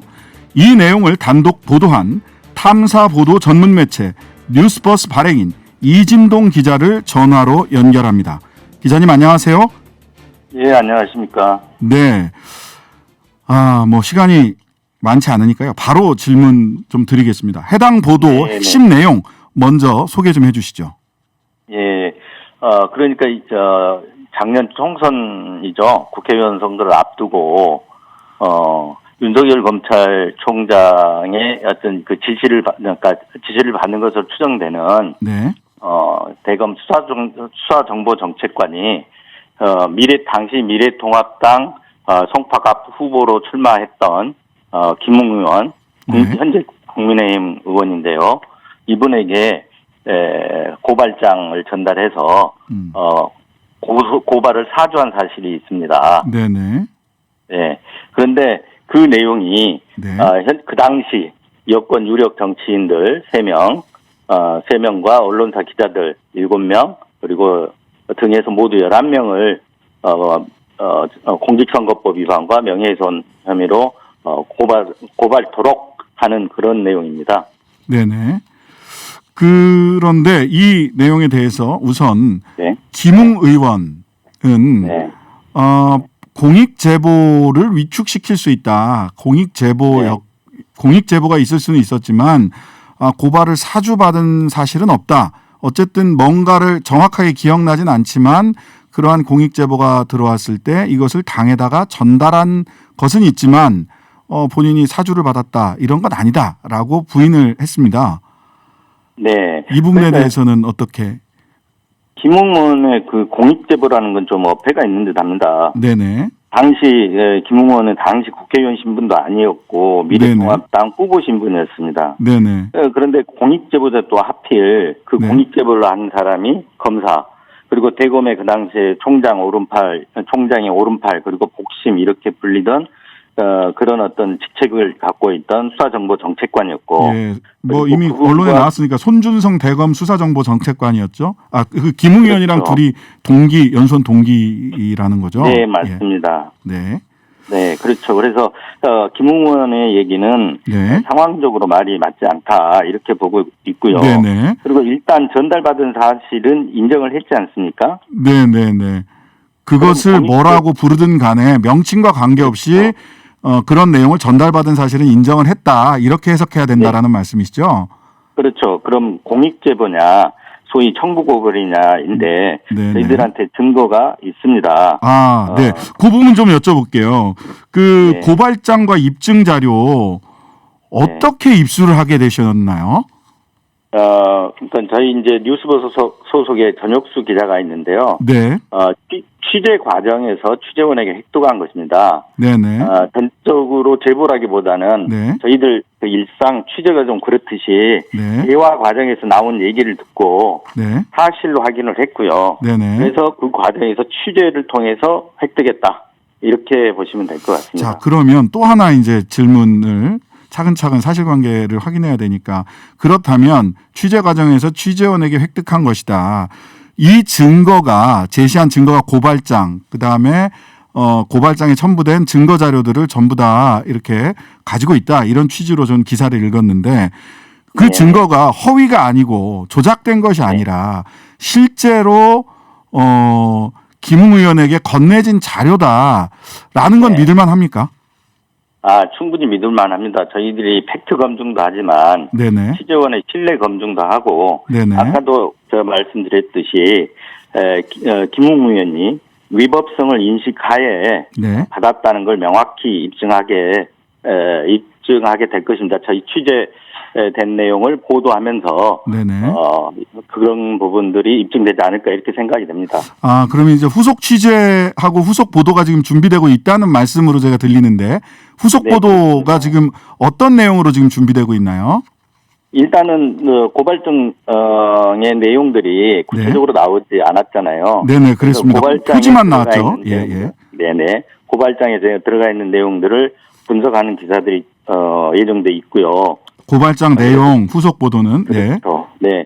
그 내용을 보면 과연 그 내용을 보면 그거를 외부의 제3자가 네네. 그런 어떤 고발장을 작성할 이유가 없다라는 걸 분명하게 알게 될 것입니다. 그러니까 외부의 제3자가 작성한 고발장이 아니라 이거는 검찰에서 작성한 게 아니라면 검찰이 아니라면 작성하기 어려운 내용이 고발장 안에 내용으로 포함되어 있다. 이렇게 이해해도 되는 겁니까? 그렇죠. 그래서 그 아침에 저희 기사에 공개도 됐지만 네. 그 고발 대상된 피고발인이죠. 피고발인의 어떤 성명불상이 피고반으로 포함된 사람인데 그분의 판결문이 실명 판결문이 도 증거 자료로 넘겨졌습니다. 네, 흔히 잘 아시겠지만 제보자 X 내지는 G 씨라고 불리는 그분과 관련된 말씀이신 거죠? 네, 그렇습니다. 그런데 실명 판결문이라면 일반인들은 접근하기 힘들고 그건 변호사도 접근하기 어렵습니다. 네, 그렇습니다. 그래서 실명 판결문 자체가 건네졌고 그리고 외부로 유출된 것 자체가 개인정보보호법 위반이 소지가 있는 거죠. 네네. 네, 그렇습니다. 그래서 그런 내용들 그런 증거뿐만 아니라 여러 가지 페이스북 캡처된 것들이라든가 이런 거를 하나로 모으기가 쉽지 않잖아요. 네. 근데 이걸 하나로 모아가지고 그걸 증거 자료로 이렇게 첨부를 해서 넘겨준 겁니다. 네. 그렇기 때문에 그리고 더 중요한 것은 그 고발장에 포함돼 있던 분들의 어떤 피해 사실 적시 내용 네. 이걸 보면 네. 윤석열 총장과 관련이 있겠구나라는 것을 금방 알 수 있습니다. 그럼 곧 고발장 내용이 공개되면 이걸 보면 지금 오늘의 뉴스버스 기사가 사실이다라는 점을 더 확실히 알 수 있을 것이다. 이런 정도 말씀이신 것 네, 같고요. 그렇습니다. 그리고 그 외에 손준성 그 수사정보정책관에서 네. 김웅 의원에게 넘어가는 그 네. 과정 그리고 네. 그 위법성을 인식하면서 그걸 김웅 의원이 전달받았다라는 걸 입증할 수 있는 어떤 그 증거 자료를 할까요? 네네. 취재 자료를 할까요? 이런 네. 것도 확보하고 있습니다. 네. 김웅 의원도 위법성을 인식하고 있다라고 하는 증거도 곧 보도가 된다라는 네네. 말씀이시고요. 그 손준성 그 대검 수사정보정책관은 황당하다. 그런 일 없다. 네네. 그래서 해명할 것도 없다. 네네. 이런 입장을 밝히셨더라고요. 네, 맞습니다. 저도 전에 들었는데요. 네. 하지만 상당한 고민이 될 것으로 보입니다. 왜냐하면 피고발인, 그러니까 명예훼손 피해자로 적시된 분들이 네. 윤 총장 본인과 그리고 윤 총장의 부인 김건희 씨 그리고 한동훈 검사장인데 네. 거기에 보면 그 피해 적시된 내용 중에 보면 네. 그 김건희 씨의 경우 그 도이치모터스 주가 조작 사실에 대해서 네. 사실이 아니다 이렇게 돼 있어요. 사실이 네. 아닌 내용을 언론이 보도해서 명예훼손했다. 네. 이런 내용이 들어있는데 네. 사실인지 아닌지를 확인하려면 네. 김건희 씨의 확인이 필요하지 않았겠습니까? 네네. 네, 그렇다고 그러면 최소한 김건희 씨나 이렇게 윤 총장과 상의를 했거나 네. 아니면 어떤 승인, 지시 하에 이루어졌다고 볼 수 있는 정황이겠죠. 네. 당사자의 확인 없이 작성될 수 없는 내용이었다. 이렇게. 네, 맞습니다. 네. 자, 그리고 윤석열 총장 측 후보 측에서는 윤 후보는 검찰총장 재직 중 어느 누구에 대해서도 고발 사주한 바가 없음을 분명히 밝힌다. 그렇게 얘기를 하면서 명백히 허위 보도이고 날조다. 뉴스버스에 단호한 법적 조치를 취할 것이다. 그리고 음모고 배후가 있다라고 논평을 내셨어요.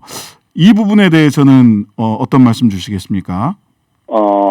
그 법적 대응을 하는 거야 저희하고 뭐 상관이 없지 않습니까? 그쪽에서 하게 되면 하는 거고 저희는 뭐 그런 건데 네. 저희는 이제 저희 입장에서는 윤 총장의 어떤 반론을 직접 듣기 위해서 네. 어제 오늘 이렇게 4차례 전화 연락을 시도했고요. 네. 그리고 충분히 전달했습니다. 반론을 받겠다, 해명을 듣겠다. 네. 그럼에도 불구하고 그 윤 총장 측에서는 여러 번 전화했지만 전화를 저희 기자의 전화를 차단을 했었어요. 네네. 그리고 뒤늦게 이제 오늘 거의 오늘 한나절이죠. 한나절 지나가지고야 논평이 나왔는데 네. 그 논평이 상당히 황당합니다. 네. 그 비판 보도가 나왔던, 그러니까 언론중재법 개정안 논란하고 관련해서 네. 윤 총장이 직접 언론의 재갈을 물리는 법을 만들면 안 된다 이렇게 얘기를 했었는데 네네. 비판 보도가 나왔다는 이유로 법적 대응을 한다는 것은 좀 모순되지 않습니까? 네. 그리고 향후 저희들은 그 윤 총장 측 대응에 상관없이 저희들이 취재 보도한 자료들을 하나씩 공개해 나갈 예정입니다. 네. 음모가 있다, 배후가 있다 이렇게 얘기를 하세요. 우리 이진동 기자 이진동 기자님 뒤에 누구 배우 있으십니까? 예. 이제 저희 뉴스버스 참관 약속이라든가 이런 걸 보면 네. 저희들은 이 편 저 편 누구 편도 들지 않고 네. 오직 공익성의 바탕을 두고 취재 보도한다는 게 저희들의 약속입니다. 네. 저희들을 배우가 있으면 윤 총장 층에서 밝혀줬으면 좋겠습니다. 네. 그리고 오히려 오늘 그쪽 국민 캠프 대변인 논평을 보면 네. 저희 뉴스버스 뉴스를 날조다. 그리고 이렇게 왜곡이다. 네. 이런 식으로 배우가 있다. 이런 식으로 얘기를 했는데 이거야말로 명예훼손감이 아닌가 이렇게 생각이 됩니다. 네. 오히려 명예훼손감이다.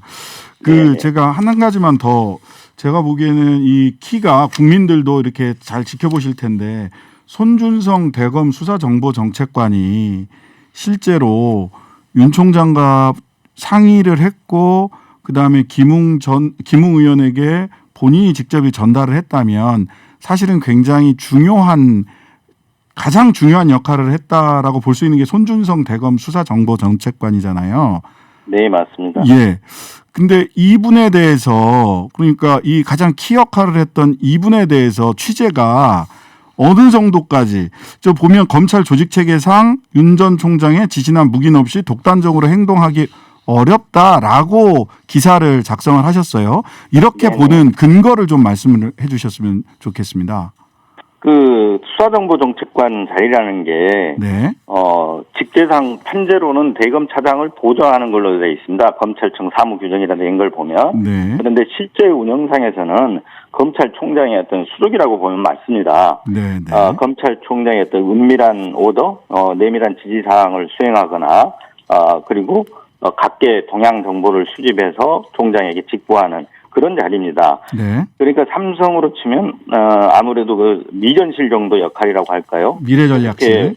네, 예, 그렇게 미래전략실 정도 어떤 기능과 역할을 한다 이렇게 볼 수가 있는 거죠. 그리고 이 일상적으로 그런 역할을 하다 보니까 일상적으로 검찰총장 곁에 붙어 있다고 보면 됩니다. 네네. 그래서 복심이니 오른팔이니 이렇게 불리잖아요. 네. 그런데 이분이 자기 독단으로 그 어떤 고발장을 작성해가지고 외부인에게 넘긴다 이런 건 있을 수가 없는 일이라고 봅니다.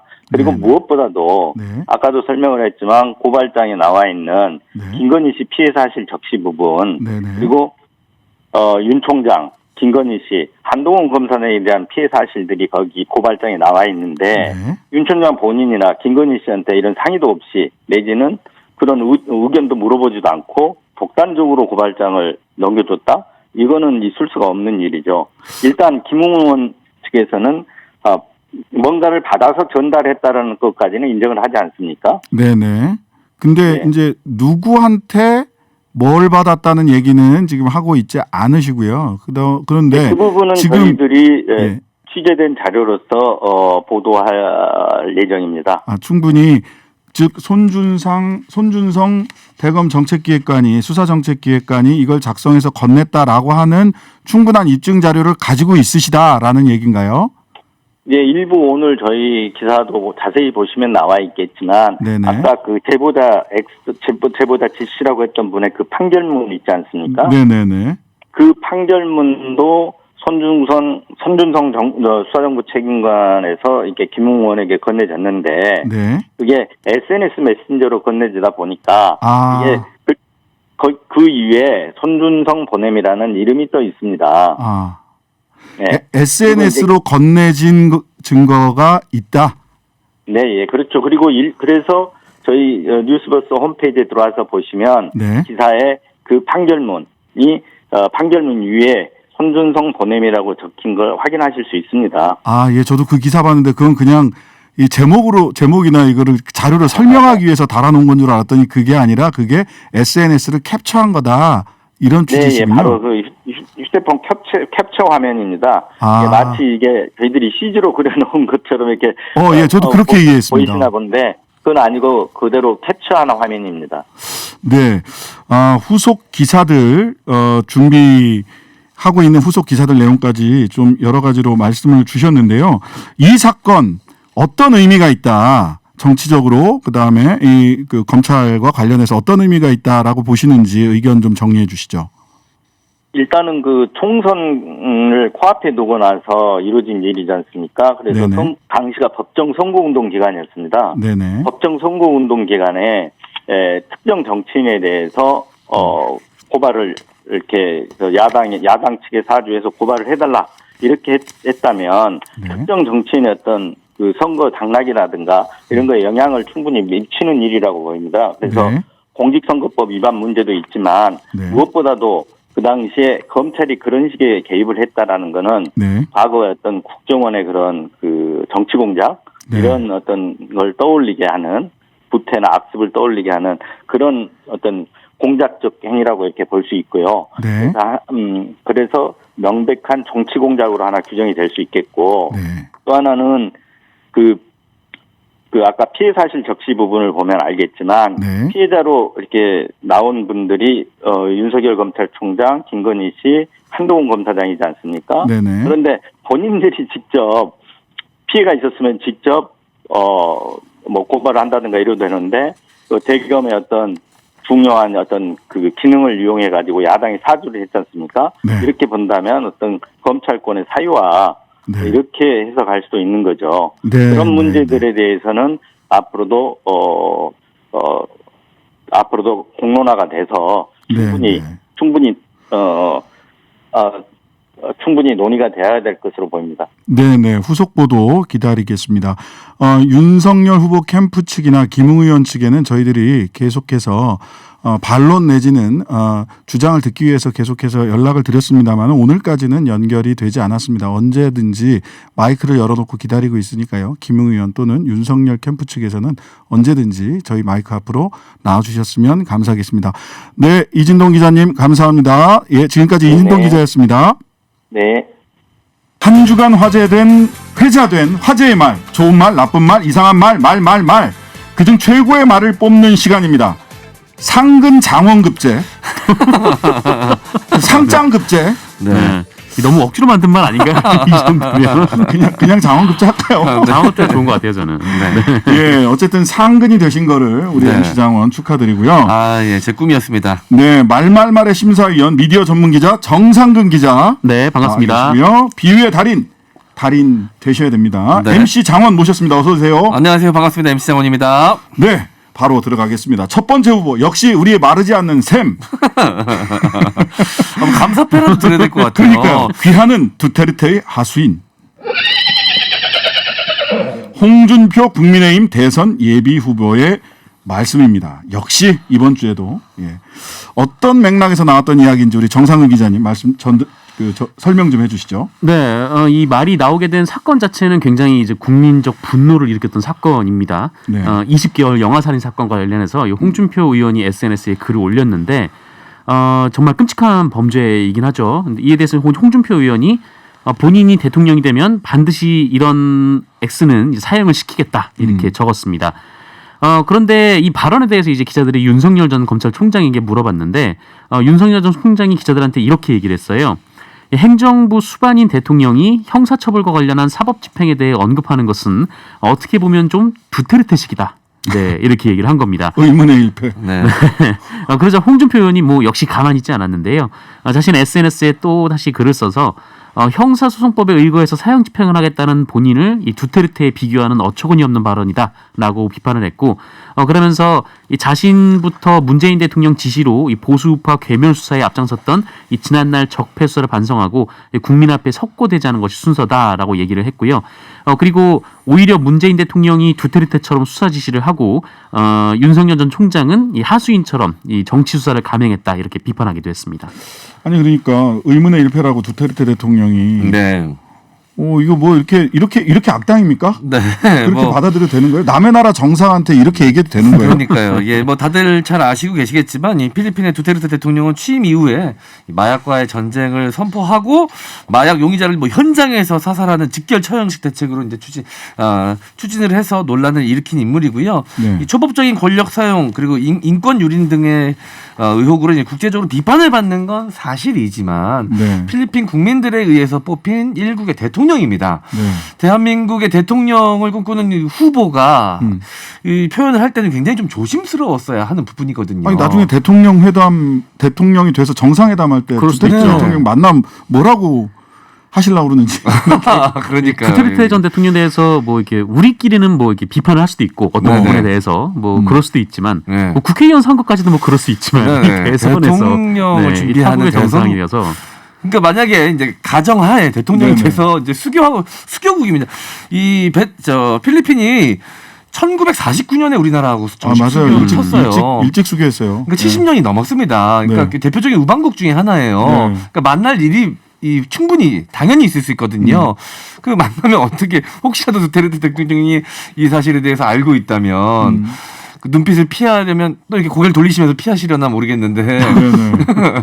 자, 두테르테 대통령 뭐 이렇게 이제 비유를 한다는 게 네. 남의 나라 정상으로 비유를 해서 그런 건데 이게 네네. 부적절한 비유나 맞습니다. 좀 이게 안 맞는 비유 이런 표현들도 사실 정치권에서 많이 왔다 갔다 하잖아요. 그렇죠. 어떤 표현들이 있을까요? 저는 좀 최근에 기억에 남는 거는 윤희숙 의원이 이제 대권 도전하면서 네네. 문재인 정권을 이제 국민의 삶을 망치는 탈레반이다. 이 탈레반으로부터 권력을 되찾아오겠다라고 이야기했거든요.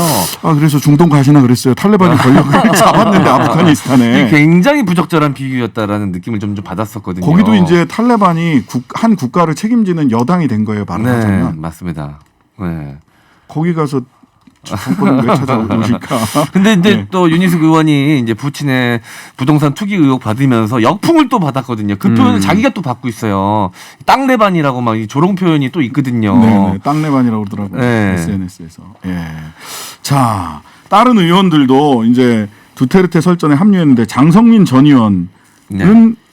뭐라고 뭐 건달? 뭐 이런 얘기 표현 쓰셨죠. 네, 장성민 전 의원의 비판도 좀 저희가 아까 했던 얘기랑 좀 비슷한데, 네. 그러니까 윤석열 전 총장이 이 주한 필리핀 대사를 찾아가서 이 두테르테 대통령에 대한 비하 발언을 사과하라 이렇게 얘기를 했습니다. 아, 이건 또 그러면서 이제 자유당식 건달 정치라고 있는 윤석열 전 총장이 한국과 우방국 필리핀과의 이 국가 외교를 치명적으로 훼손시키면서 국익 침해 행위를 했다 이렇게 비판을 했습니다.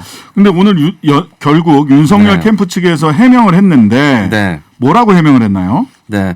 이 윤석열 캠프의 김병민 대변인이 오늘 MBC 라디오 김정부의 시선집중에 출연을 네. 해서 두테르테가 아니라 두테르테식이었다. 두테르테 방식이라고 표현을 한 것이다. 형사법 절차에 이 대통령이 임의적으로 판단하고 개입하는 문제에 대해 쉽게 설명하기 위한 예시였다. 라고 이제 윤 전 총장이 외교 결례를 저질렀다는 이 지적에 대해서 이제 해명을 했습니다. 또 이 특정 사람을 언급한 건 아니고 필리핀에서 벌어지고 있는 두테르테 대통령의 리더십이 어떤 인권 문제를 가져오고 있는지 말하지 않아도 다들 많이들 아실 거라고 생각한다라고 이야기를 했습니다. 이게 해명이 돼요? 두테르테는 안 되고 두테르테 식은 된다는 겁니까? 네, 어쨌든 이제 상대방의 정상을 비판하는 것은 맞는 똑같은 얘기인 것 거잖아. 같은데, 네. 두테르테가 아니라 두테르테 식이었다라는 아니 그러니까 정상근처럼 살지 마. 정상근식으로 살지 마. 네. 똑같은 얘기 아니에요? 네, 신장이나 신장식이나. 그러니까 신장이나 신장식이나. 예. 신장 개업일 때와 신장식 개업일 때는 좀 다르지만. 네. 아니 무슨 식으로 살지 마. 무슨 누구 두테르테와 두테르테식이 이게 구분이 되는지 저는 잘 모르겠습니다. 여튼 비판을 하더라도. 뭐 재미있는 비판 뭐 있을 수 있습니다. 하지만 그렇더라도 국민의 대표로서 최소한의 품위는 있어야 되지 않겠냐. 네. 대통령이 되시겠다는 분이라면 더욱더 그래야 되지 않겠냐. 네. 예. 보니까요. 쫑이님이 문자 대통령이 되시려는 분들이 이렇게 남의 나라 정상에 대해 막말해도 되나요? 피스님은 난 그래도 홍준표 응원. 아이디가 평화로우시네요. 네. 이 민주당하고 국민의힘 이 양당 중에서 이런 식의 발언을 할 수 있는 유일한 후보가 홍준표 의원 아닌가라는 생각은 듭니다. 예.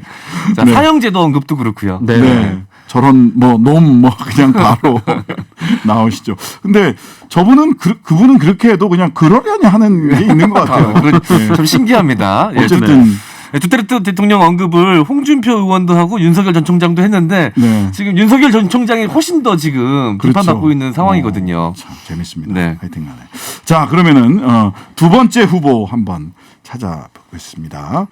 그렇게 말하니 암적인 존재라는 비판 듣는 것. 김재원 국민의힘 최고위원의 말인데요. 준비된 음성 들어보시죠. 이제 자꾸 그래 말씀하시니까 뭐 암적인 존재라는 비판까지 들으시죠. 국어 사전에 그렇게 돼 있어요. 이게 네. 김어준 공장장하고 김재원 최고위원이 오늘 아침인가요? 어제 아침인가요? 어제입니다. 어제 아침에 나왔던 얘기죠. 네네. 뭐 어떤 맥락에서 나온 거예요? 그 맥락을 알아야 암적인 네네네. 존재가 뭘 얘기하는지 알 수 있을 것 같은데요. 네. 이 김재원 국민의힘 최고위원이 이제 말씀하신 대로 어제 TBS 라디오 김어준의 뉴스공장에 출연을 해서 윤희숙 의원의 부친 부동산 관련 불법 의혹을 언급하는 과정에 이제 친정에서 벌어지고 있는 경제 행위여서 잘 알 수 없었다라고 이야기를 했는데요. 이에 이제 김어준 씨가 친정은 결혼한 사람의 부모 형제가 자체가 이 친정을 의미한다라고 지적을 한 겁니다. 그러자 바로 이제 김재원 최고가 자꾸 그렇게 말하니까 암적인 존재라는 비판을 듣는 거다라고 바로 이제 맞받아 친 상황인 것입니다. 네. 그리고 어제 저녁에 그 공장장이랑 같이 뭐 유튜브 네. 녹화하는데 암입니다. 본인을 암으로 소개를 하시더라고요. 네. 뭐 두테르테와는 다르게 우리가 암세포를 암 자체를 걱정할 필요는 없어서 그나마 다행이긴 한데요. 네. 외교적 결례도 아니고. 네. 지금 김재현 최고위원 뉴스공장 고정 출연하잖아요. 그런데 그 김어준 공장장 향한 발언들이 뭐 굉장히 센 발언들을 그냥 앞에 두고 많이 하시더라고요. 네, 뭐 몇 번 있었죠. 지난 6월 23일에도 뉴스공장에 출연을 했는데 그때 이렇게 얘기를 했습니다. 아직 계시는 거 보고 신기하게 생각합니다. 이렇게 얘기를 하면서 오세훈 시장 취임하고 곧바로 잘릴 줄 알았는데 네, 이렇게 얘기를 했고요. 뭐 그런 거 보면 참 오세훈 시장 좋은 분이다라고 또 인사를 하게 되었습니다. 이게 맞지 않는 말이잖아요. 예, 맞지 않습니다. 큰일 나죠. 오세훈 시장이 개입할 수 없는 문제입니다. 절대로 네. 개입할 수 없는 문제입니다. 네. 여기는 그 미디어 재단 TBS거든요. 그러다 네. 보니까 이 재단에는 시장님이 직접 인사권을 가지고 네. 개입할 수 없습니다. 방송법 위반됩니다. 잘못 개입하시면. 네. 자, 또 공장장 향해서 앞에 두고 뭐 이런저런 그 뼈 아픈 얘기, 뼈 때리는 얘기를 하는 게 요즘 유행인 것 같아요. 네. 그러니까 국민의힘 국회의원들한테. 그러니까요. 이 국민의힘 국회의원에게 있어서 사실 김어준 공장장이 굉장히 소중한 존재인 것 같아요. 왜냐하면 김어준 공장장 때리기 발언만 하면 이 언론에 엄청 소개가 되거든요. 기사가 그렇죠. 쏟아집니다. 그래서 네. 약간 원하시는 바가 아닌가라는 생각이 듭니다. 그래서 김어준 공장장 없으면 가장 서운해하실 분들이 국민의힘 의원님들이 아닐까 생각이 드는데요. 네, 어떤 지난 말 4월이었죠. 들으셨죠? 홍문표 예. 의원이 뉴스공장 나와서 B급 언론인으로서 지금 김어준 씨는 최고의 절정기를 맡고 있다. B급. 그러면서 박수 칠 때 떠나야 한다 하면서 은퇴 권유를 합니다. 김어준답게 현명하게 처신해 주실 것을 기대한다라고 하면서 잘 나갈 때 그만두라. 라고 얘기를 했고요. 김어준 공장장이 또 이제 그대로 가만히 받을 사람이 아니죠. 가만히 있을 사람이 아니죠. 앞으로 더 잘 나갈 것이다. 라고 맞받아치기도 했었습니다. A급이 될 때까지. 네. 또 언론중재법 개정안 갈등 둘러싸고 원희룡 제주지사도 뭐 한 말씀 하셨네요. 김어준 공장장한테. 네. 뭐 팩트를 쫓는 멀쩡한 기자들 겁박하고 싶으면 먼저 김어준부터 처리해야 되는 거 아니냐 좀 이렇게 비판하기도 했고 또 며칠 전에 또 윤희수 의원도 김어준 공장장에게 이제 떠나라고 이렇게 얘기를 하기도 했었죠. 근데 좀 이런 방송 중간에 이렇게 게스트랑 얘기를 하다가 이 게스트가 이 면전에서 좀 이렇게 뭐라고 할까요? 좀 부담스러운 말들도 하게 되면 보통 이제 좀 방송 사고가 날 수도 있을 것 같은데 좀 어떻게 보세요, 그 변호사님은? 저 뭐 이럴 수도 있고 저럴 수도 있죠. 네.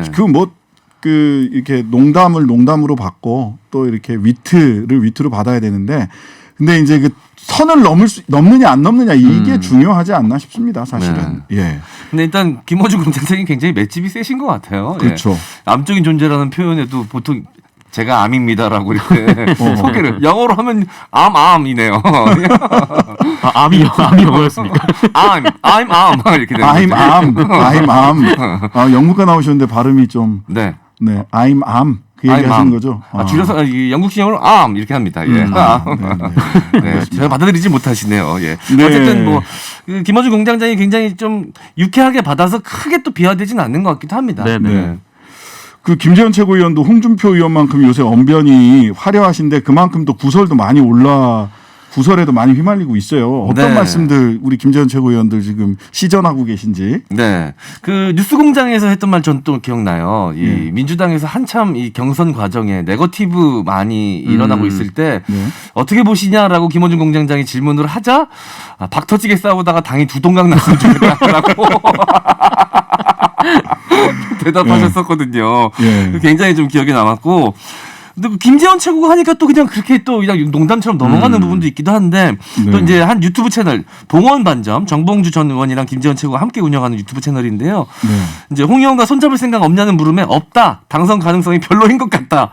라고 이제 발언을 했다 논란이 일자 마음에 상처받은 분께 진심으로 사과드린다라면서 이제 고개를 숙이기도 했었습니다. 그 봉원반점에서 하차하셨더라고. 네. 시작한 지 얼마 안 됐는데 1회인가 2회하고 바로 그냥 하차하셨던데요. 바로 그만뒀습니다. 예전에 그 홍준표 의원한테 이제 홍감탱이라고 얘기를 했다가 또 굉장히 논란이 된 적이 있었는데 이 홍준표 의원이 발끈했었는데 예전에 또 홍준표 의원은 또 장이 나오는 영감탱이라고 불러서 영감탱이라고 또 논란이 됐었거든요. 예. 사실은 이해찬 대표한테도 뭐 한 소리 하셨었어요. 한 말씀 하셨었어요. 김재현 의원이. 그 죽기 전에는 정권 안 뺏긴다라는 얘기에 이제 택시기사에게 들었다면서 이해찬 대표가 한 말이죠. 죽기 전에는 정권 안 뺏긴다. 그러자 이제 택시기사에게 본인이 들었다라면서 그럼 2년 안에 죽는다는 말 아닙니까? 라고 얘기를 한 겁니다. 아, 이거는 쎄한데 사실. 많이 쎄합니다. 이게 생명과 관련된 농담은 절대 하면 안 되거든요. 자, 하여튼 간에 이번에는 김재원 의원이, 김재원 최고위원이 우리 두 번째 올라왔고요. 자, 다음 세 번째 후보입니다. 자유를 느끼고 싶었다. 광주에서요, 알몸으로 전동 킥보드 타던 남성이 경찰 조사에서 자유를 느끼고 싶었다. 네. 어떤 얘기입니까? 아, 참 말 자체는 참 좋은데 사건이 참 아름답지 못한 사건입니다. 이게 네. 지난달 이제 16일에 있었던 일인데 이 광주 남구의 한 길거리에서 한 남성이 나체 상태로 이 공유형 전동 킥보드를 타고 시내를 한 20분이나 활보를 했다고 합니다.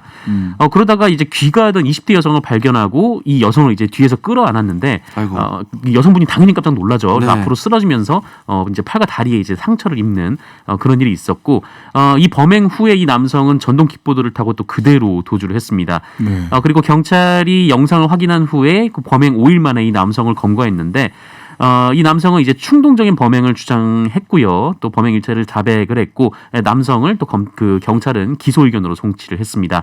그때 이제 이 남성이 경찰 조사에서 문득 옷을 입지 않고 킥보드를 타보고 싶었다. 자유를 느끼고 싶었다. 네, 이렇게 진술을 했다고 합니다. 네. 아이고 뭐 앞으로 이제 기소가 됐으니까 어떻게 될지는 모르겠지만 이 남은 생 동안 누릴 자유를 한 방에 누리신 것 같은 느낌이 좀 있습니다. 그러니까 자유만 느끼셨으면 그냥 공연 음란 정도로 끝났을 수도 있어요. 공연 음란으로. 근데 법적으로 걸릴 게 좀 많죠. 예. 그러니까 자유만 느끼셨다 이러면 공연 음란 정도일 수 있었을 텐데 여성을 왜 자유를 느끼다가 왜 여성을 뒤에서 껴안느냐고요. 그런데다가 팔 다리에 타박상 입었으면 성추행, 뭐 상해. 뭐 이런 등등의 여러 가지 지금 법적인 처벌을 받을 수밖에 없을 것 같아요. 음주운전도 하셨더라고. 술도 먹었으니까. 이거 킥보드도 전동 킥보드면 이거 있어야 됩니다. 음주운전 하시면 안 돼요. 뭐 작은 사안이긴 하지만 이 술 먹고 또 옷은 안 입으셨으니까 당연히 헬멧도 안 쓰셨을 거 아니에요. 그러겠네요. 네. 아니 다 옷을 안 입으셨는데 헬멧만 쓰는 것도 또 이상하잖아요. 다 괜히 상상되잖아. 그러니까 헬멧 안 쓴 것도 사실 경범죄긴 하지만 벌금 물거든요. 네, 맞습니다. 예. 그러니까 전동 킥보드 같은 경우도 지난 5월 13일부터 도로교통법 개정돼서 면허 반드시 있어야 되고요. 안전모도 반드시 있어야 돼요. 제2종 원동기 장치 자전거 면허 이런 거 따야 되거든요. 뭐 이거 이분 자유 너무 심하게 느끼셨네. 네. 저 하여튼 간에 결과적으로 아무튼 CCTV가 있어서 정말 다행인데요. 이 사건의 경우에는 킥보드에서 내려서 범행이 이루어졌지만 성추행, 교통사고 뭐 이런 둘 다 입증이 어려운 일도 많거든요. 근데 어쨌든 CCTV가 있어가지고 입증이 다 될 것 같아요. 다행입니다. 자, 이제 마무리할 시간인데요. 이번 주 상근 장원. 어디에 한 표 행사하시겠습니까? 장원부터. 네. 일단 그 홍준표 의원을 저희가 저번 주에도 드렸었나요? 드렸죠. 네. 그렇군요. 그러면 저는 김재원 최고에게 한 표 드리도록 하겠습니다. 네. 저는 이 얘기의 앞뒤를 딱 듣고 뭔 소리야라고 바로 나왔던 게 3번 자유를 느끼고 싶었다. 저도 3번입니다. 자유를 느끼고 싶었다. 그러면 아무 말 대잔치. 이분 이 자유남 분께서 받으셨겠네요. 우리 유플레님께서는요. 교도소에 들어가서 자유를 많이 만끽하시기 바랍니다. 라고 말에 걸맞는 문자를 주셨습니다. 자, 다음 주에도 우리 재미있는 이야기 나눠보도록 하겠습니다. 정상근 기자, MC 장원 두 분이셨습니다. 감사합니다. 고맙습니다. 대통령을 위한 정치 매주 목요일 대통령의 자격을 키워드로 이야기 나누고 있습니다. 오늘도 김윤철 경희대 후마니타스 칼리지 교수님 나와 계십니다. 안녕하세요. 예, 안녕하세요. 네. 지난주에는 전두환과 정치적 책임성, 리더의 책임이라는 것이 무엇이냐라는 것에 대해서 이야기를 나눠봤는데요. 오늘의 인물, 오늘 김윤철 교수님이 이렇게 손꼽아 가지고 온 인물이 굉장히 흥미롭습니다. 먼저 음성으로 만나보시겠습니다. 내 눈을 바라봐. 나라에 돈이 없는 게 아니라 도둑놈들이 많다는 말을 내가 왜 했겠어? 복지적 성격의 자금은 오히려 우리 허 후보가 차라리 낫다.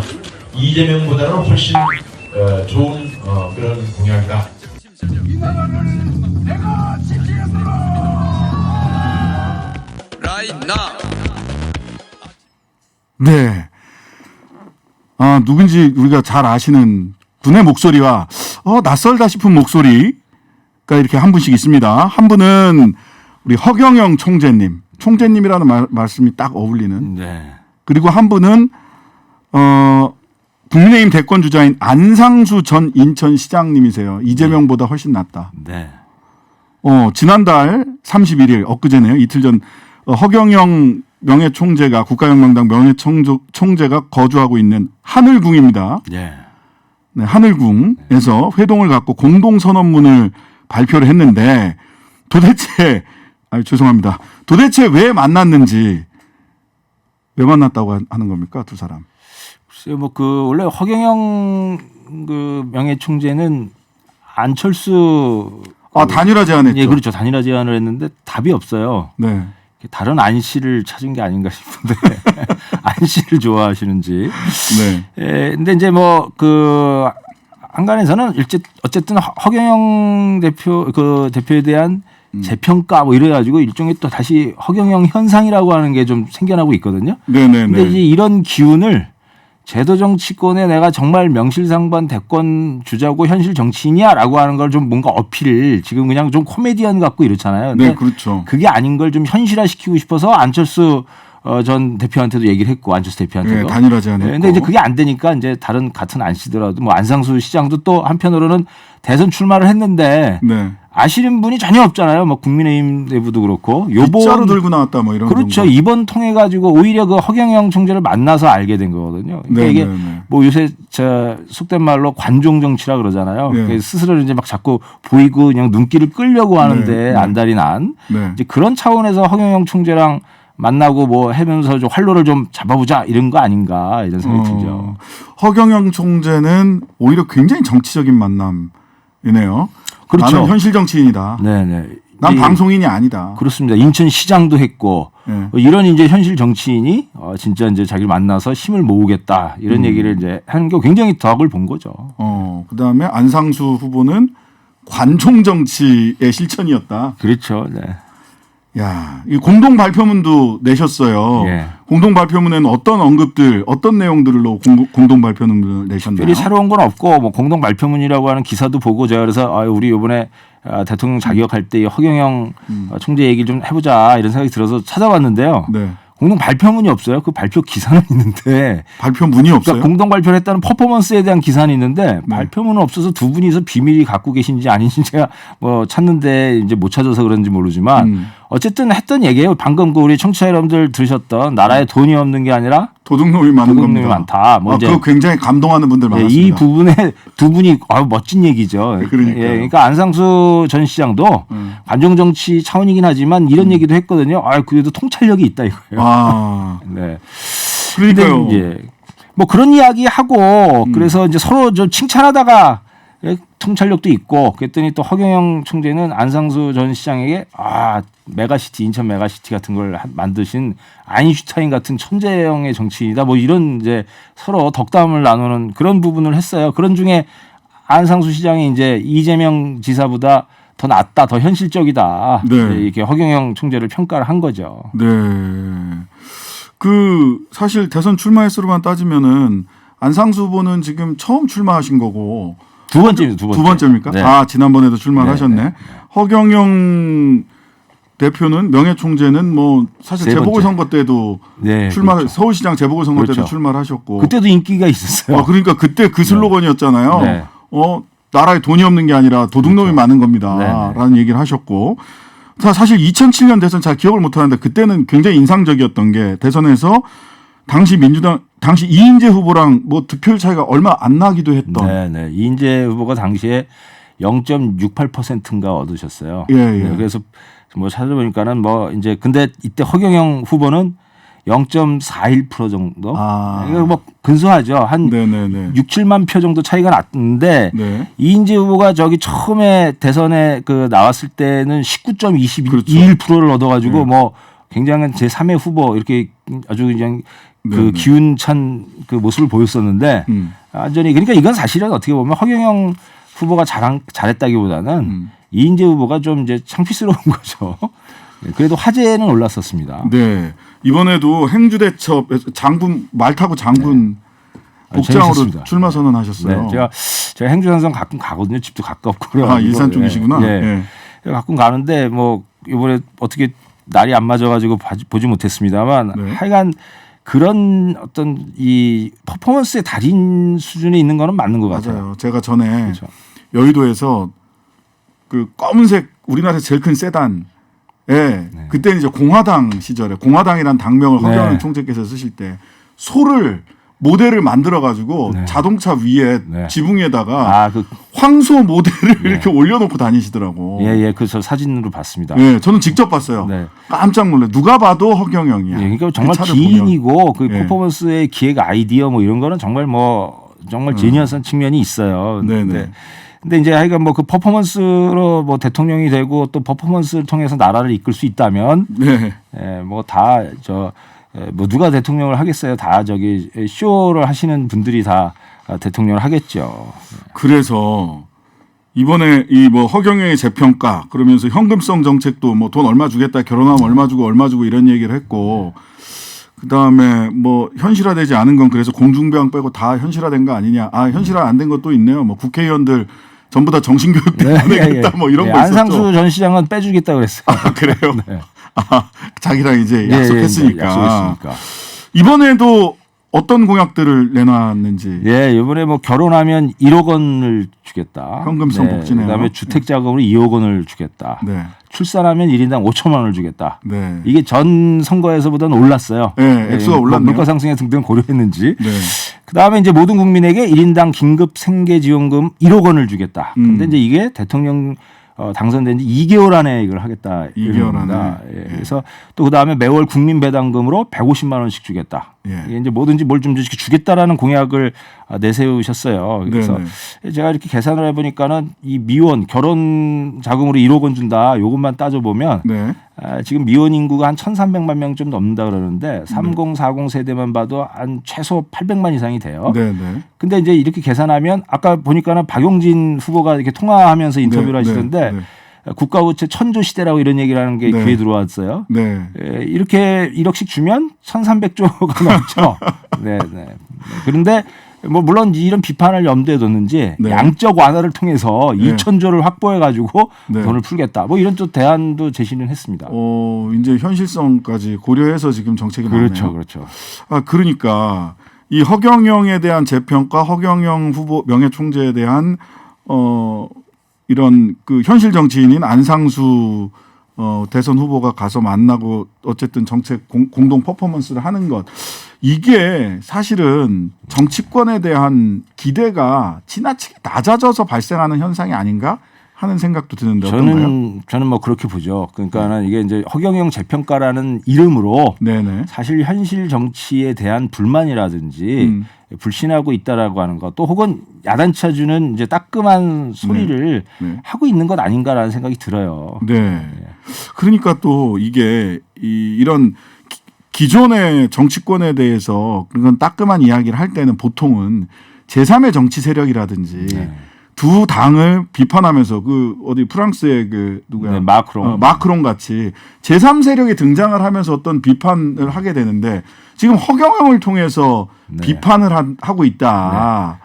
이게 참 지금 우리 정치권이 굉장히 안타까운 현실이 아닌가 싶은데 이걸 좀 그래서 좀 진지하게 우리가 좀 진단을 해봐야 되지 않나 싶습니다. 어떤 측면을 우리 허경영 현상을 통해서 한국 정치의 어떤 측면을 좀 진단해봐야 되는지 이 부분을 좀 말씀해 주시죠. 사실은 제가 이제 그 말씀 드리고 싶은 거죠. 그런 거죠. 그런데 이제 물론 허경영이라고 하는 개인의 그 아주 기행, 기함, 뭐 이런 부분들도 있습니다. 그리고 이게 또 우리가 좀 B급 문화 부분도 이 정서에 있잖아요. 그렇죠. 내 눈을 바라봐 이런 거. 정치 불신 이런 게 이제 섞여가지고 허경영 현상이 생겨나는 건데 더 중요한 것은 이제 주목하는 건 이런 거예요. 요새 최근에 누구 비판하려고 하면 상대 경쟁 후보 비판하려면 너 허경영 같아. 뭐 허경영 맞습니다. 따라가냐. 유승민 후보도 이재명 후보 향해서 갈수록 허경영 닮아간다 이랬어요. 뭐 그런 식이란 말이에요. 그다음에 이재명 그 안상수 시장도 이재명 지사 비판하면서 뭐 다 퍼준다고 그러면 하냐. 이런 식으로 할 때 상징이 허경영 후보인 거예요. 그러니까 맞아요. 허황때다 뭐 이런 얘기죠. 네. 근데 저는 이 부분은 분명히 허황된 측면도 있다. 네네. 액수라든지 아까 잠깐 말씀드렸습니다만. 근데 그거보다는 지금 허경영 후보가 또 뜨는 현상 이유가 있어요. 네. 그건 뭐냐면 시대의 변화에 잘 편승하고 있기 때문이에요. 특히 뭐냐. 맞습니다. 시장이 어때요? 우리 시장이 자유경쟁의 터전이라고 생각했는데 그게 아니라 기득권층의 참호잖아요. 네. 놀이터고 참호고. 예, 그 불평등 심화되고 이때 이제 요구된 게 뭡니까? 이제 국가의 역할이에요. 정부의 네. 역할. 그러니까 국가의 재정 정책을 적극적으로 써가지고 뭔가 사회 불평등이라든지 이런 복지를 강화하고 하는 이 조류가 있다라는 거죠. 네. 이 조류에 올라탄 거란 말입니다. 네. 그러니까 이 부분에 대해서 그 액수라든지 이런 건 허황되지만 국민들 눈에 귀에 들어오는 이야기죠. 뭔가 내 어려움을 국가가 나서서 해결해 주겠다고 하니까. 그러니까 이런 부분 때문에 또 그 현상이 있는 거예요. 그러니까 제가 여기에서 예를 들어 유승민 후보라든지 이런 정치인들이 남을 비판하는 데다가 갖다 쓰는 도구로 쓸 게 아니라 허경영 후보를 네네. 뭐에다 써야 되냐. 내가 그런 시대의 부분에 따라서 그리고 정치가 좀 불신받고 있어서 그런 현상이 일어났다는 거에 대해서 먼저 자기 성찰을 하는 그런 계기로 사용을 해야 되는 거죠. 네. 근데 이제 남 비판할 때만 쓴단 말이에요. 근데 어쨌든 대중들이나 국민들은 허경영이 옳은 얘기도 있고 기발한 얘기도 있고 이런 부분에 대한 공감 부분도 있거든요. 재미를 주잖아요, 일단. 네네네. 일단 좀 즐겁고 네. 바라보고 있으면 즐겁고. 다만 또 이런 측면도 있어요. 분명히 이제 허경영 씨가 어디서 그 본인 정치 활동하는데 돈을 구하느냐 보니까 약간 사이비 교주 같은 본인은 뭐 강연자 이렇게 이제 자기 직업을 쓰더라고요. 나는 강연에서 돈 받고 벌어먹는 사람이다. 이게 아무 문제 없다. 사이비 교주나 뭐 유사종교 이런 건 아니다라고 얘기를 해서 그 부분도 분명히 이거를 그 대통령 후보에 출마한다는 것 자체를 혹시 본인의 어떤 경제적 수단으로 사용하는 건 아니냐 이런 비판도 분명히 있습니다. 충분히 그러고 계신 것 같아요. 그러니까 저번에 그 총선 때도 여성 후보 추천 지원금 아주 그냥 딱 맞아요. 예, 그만큼 딱 후보를 냈어요. 예, 77명부터 76명까지 줄 수 있는데 77명 딱 해가지고 다른 당은 못 받았어요. 네, 맞습니다. 그런 부분은 굉장히 계산이 빠르다라는 거죠. 네.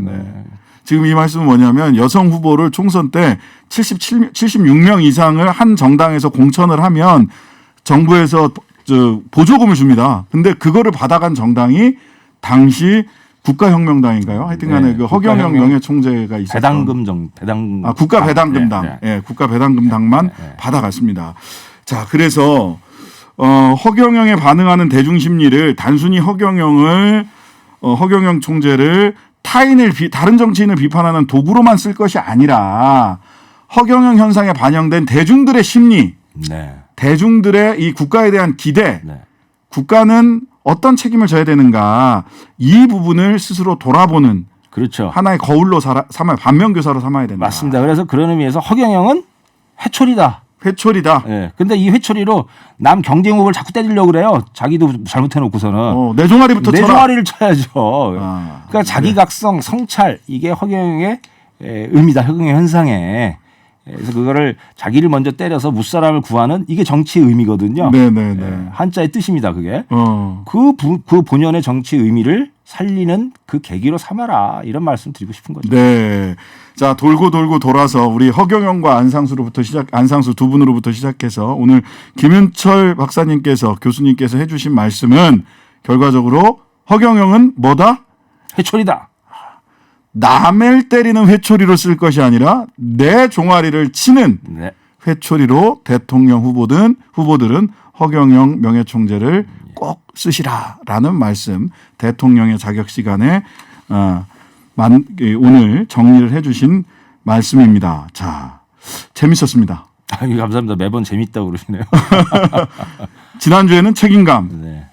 이번 주에는 허경영은 회초리다. 이런 말씀 주셨습니다. 김윤철 경희대 후마니타스 칼리지 교수님 좋은 말씀 감사합니다. 오늘 김 교수님하고는 여기까지 하겠습니다. 감사합니다. 예, 감사합니다. 네.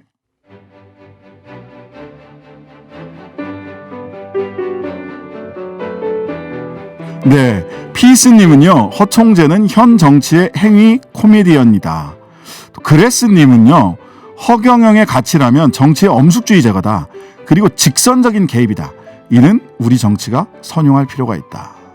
이런 청취자 의견 주셨습니다. 예, 오늘 아주 심각한 뉴스도 있었고요. 좀 충격적인 뉴스도 있었습니다. 그리고 회초리가 될 허경영 총재 얘기까지 같이 나눠봤는데요. 우리 마지막 곡은요. 이게 쇼가 쇼로 끝나지 않은 회초리가 됐으면 좋겠다라고 하는 바람을 담아서 마지막 곡 띄워드리겠습니다. 김원준의 쇼입니다.